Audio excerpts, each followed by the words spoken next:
Hello. Okay. Sport scientist, significance of study. This is followed after you have mentioned you write out your research hypothesis. Significance of study is the why part. Kenapa? Why do it now? Who benefited? So in this statement of significance of study, you have to elaborate why the study is needed, why you want to conduct it, why it is needed to see the relationship. The significance of study statement should establish the rationale and justify the need of it. We're talking about benefit. Who benefited? Is university, industry, coach. Okay, so who are the society that benefits your study? So you have to mention. Okay, so contribution in terms of implication and application. Implication is, of course, is to increase knowledge. We have to mention, okay, from conducting research on academic stress and physical activity, it can help to increase the knowledge, improve knowledge among the authority, among the coaches, and how it contributes to the theory knowledge. And to what extent exactly these results later on will be useful in solving problems and answering questions in the general field. Remember, you have stated your you have stated your problem statement. How does this study be conducted can help to solve the problem that you mentioned in problem statement. And contribution in terms of application means that you are convincing the readers why you should conduct, what different will be, what does the different will be happen, how the result will help coaches, sport practitioners to improve your work. So implication and application should be written in the significance of study part. Okay? And then remember, should relate to the problem statement we have mentioned. If you mentioned that in the problem statement in the previous lecture, we have discussed sikit-sikit you mentioned that we want to increase awareness. Awareness of what? Being too stressful in the academic. Awareness of being physically active helps to improve academic performance. That's for example option 2. So relax that you solve the problem. Significance of study is all about benefits, of course. Who benefited? You mentioned it in the implication application. Right? So this is a sample of the significance of study. This is about like body image perception. So in the lower part, kalau you tengok bahagian bawah tu, kan? It could provide a platform for intervention. Like for example, the prevalence of body image kan, they found out that most of the adults, remaja, they feel dissatisfied with body image. So from that result, it can you are as a researcher suggest can become a platform for intervention. So we try to solve the problem, and then things that are known can be known. Apa yang tidak tahu jadi tahu. And the information too is for long-run benefit. Something that beneficial for the knowledge for the society. Right? Let's take a look at another example. Yeah, this kind of research is very famous. Prevalence of obesity among students. So from that study, you have to indicate the rationale. This study will help to find out the contributing factors of obesity. That if you are measuring obesity, and it will help the students to adopt a healthy lifestyle. Okay, from that research, we are encouraging people to adopt healthy lifestyle, and it will minimize obesity. Okay, and then another one is a platform for the to implement program related to healthy lifestyle. Everything is significant of study. You have to mention who benefited. In our term, we always benefit the coaches, if it is psychology part, sports psychologist maybe, and then counselor, the sports counselor. If it is a behavioral science, tingkah laku manusia yang kita kaji, and everything is to contribute to the implication and application, right?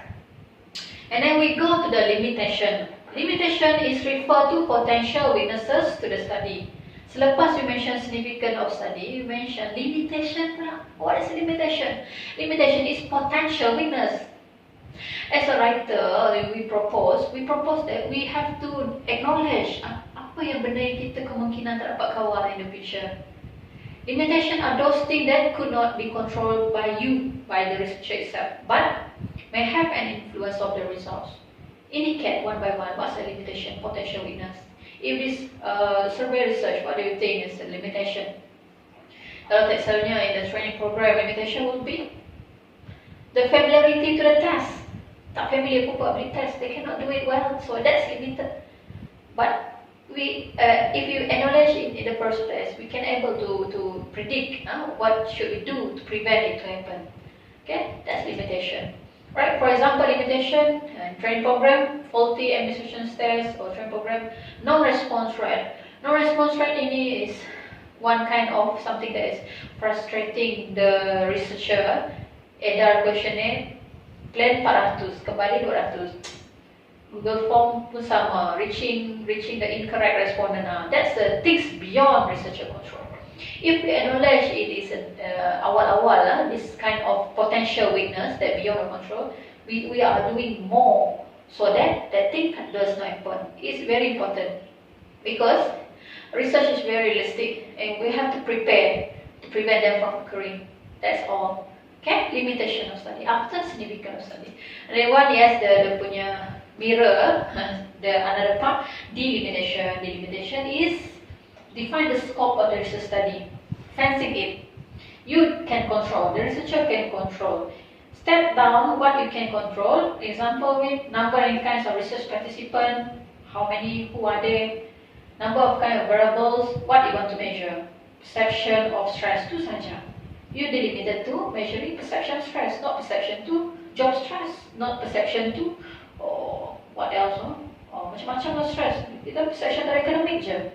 You delimited it, right? And then delimited in terms of test measures or instrument utilized in the study. I just mentioned in the satu slide tu. Academic stress ada banyak jenis measurement dia. Which type? Mana satu inventory that it will be utilized? And the time and duration of study. Bila March, if you are conducting now, delimitation rasanya tak sesuai because now is RMO. Okay, this is an example. Contoh sample the study will be conducted on Yogyakarta Sarawak. So sample tu di Sarawak, campus lain tu di Nabuka. The range of study will be from October and December. And then this study will assess the factor that influence the physical activity. You mentioned, you delimited to we want to assess the influence of physical activity on academic achievement, emotional intelligence. Contoh, delimited. So nyatakan, dia punya pagar tu, apa je you buat. If limitation, potential weakness. Potential weakness, contohnya non-response rate. You plan for 100, yang kembali 80 je yang menjawab soalan. Itu non-response rate. Benda yang beyond your control.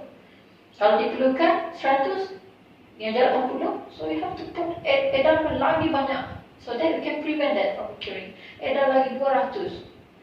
Kalau pulangan 180, you are getting more than enough. Okay, right. So last part will be definition of the. Okay, this is all chapter 1. Definition of the. You have to define the meaning of the term that you will be using back and forth from chapter 1 until your method. Most of it will be essential terms, major concept to be employed. The term will be, you akan jumpa banyak kali in the problem segment, research objective, literature review, method section. Selalunya dia apa? IV and DV. Define it. What does it mean in your research context, your proposal? Okay. Example, academic achievement. It refers to the score obtained in the standardized achievement test, but in your term, it is referring to GPA. Academic achievement, if you measure academic achievement, it refers to GPA. How about this? If it is physical activity, the term that you very essential to your research, it defines as blah blah blah blah from WHO. But in this study, it includes exercise as well as other activities as part of the bodily movement, blah blah blah. Okay. Alright, how you define it, make it, how does it means by your research writing? It doesn't mean that it should define in the definition yang ada reference yang tidak ada berkaitan langsung, but define in your operational way how it means to your research. For example, in the research it says that university student, siapa university student? University students in your term is full-time student. Yang dari diploma dan degree. You takkan ada dengan postgrad. Yes, there are university students, tapi in your term, university students is diploma and degree full time. You boleh nyatakan macam tu because it is the term that define throughout your study nanti. Okay, Yes, all the best. So we have covered all the chapter 1. So draft out from the hypothesis to the definition of term. Thank you.